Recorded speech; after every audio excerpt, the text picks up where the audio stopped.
Question au gouvernement. La parole est à Monsieur Serge Rouart. Merci, Monsieur le Président. Monsieur le Premier ministre, une partie de la France est dans l'eau et des gens ont tout perdu. Des biens matériels, une partie d'eux-mêmes, de leur vie et de leur histoire. Et comme chaque fois, nous compatissons, nous rendons hommage, nous parons aux plus pressés. Et puis viendra le moment où l'on oubliera et les questions de fond resteront en suspens. Je vous en soumets 3. 1. L'état de catastrophe naturelle et le fonds d'urgence étaient nécessaires, mais ils sont insuffisants car il va falloir reconstruire et le plus vite possible. Ma première question est simple. Comment mobilise-t-on suffisamment d'artisans pour remettre en état les habitations dévastées, ce qui risque de prendre des mois et des mois? C'est une tâche qu'il revient à l'État d'impulser en lien avec les professionnels. Comment pensez-vous procéder? 2. Alors que les catastrophes naturelles se multiplient, nous n'avons toujours pas de réelle politique du risque. Nous n'avons toujours pas de vraie politique de prévention et de résilience. Un exemple d'aberration parmi tant d'autres. À Orléans, après des années de batailles incessantes, j'ai obtenu un état des lieux des digues qui sont fragiles. L'état des lieux l'a révélé. En situation de crue, elles risquent de céder. Ce serait un drame et une dévastation que les mots peinent à qualifier.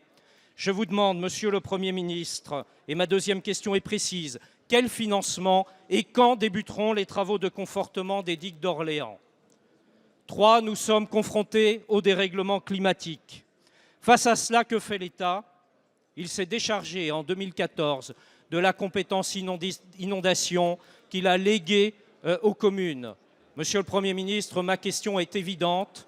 Quand est-ce que vous revenez sur cette décision et que cette compétence revient à l'État? Je vous remercie de vos réponses. Merci. La parole est à Monsieur Bernard Cazeneuve, ministre de l'Intérieur.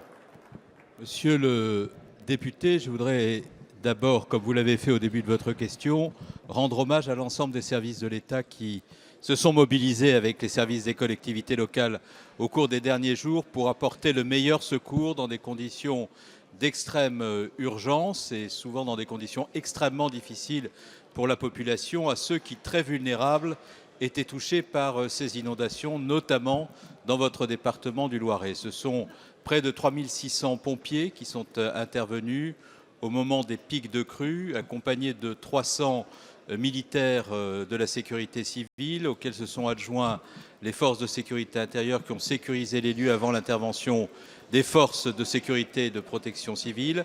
Ce sont aussi, le Premier ministre l'a dit, vous l'avez dit dans votre question, les collectivités territoriales qui ont fait un travail considérable. Vous posez des questions extrêmement précises, je vais y répondre.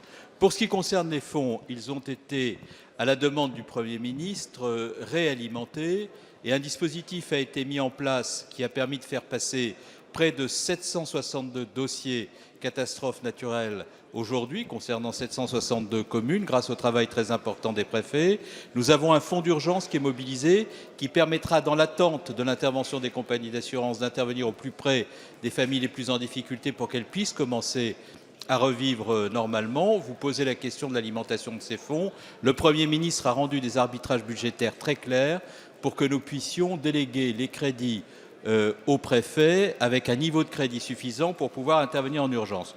Deuxièmement, la compétence inondation. Nous avons fait énormément d'exercices préventifs. Nous en avions fait un à Paris il y a de cela quelques semaines, qui a permis de conduire toute une série d'opérations au moment des crues, qui a donné de bons résultats. Troisièmement, la ministre de l'écologie a indiqué ce matin au Conseil des ministres que les fonds sont développés pour les ouvrages d'art et les digues de telle sorte à ce que cela ne se reproduise plus. Merci.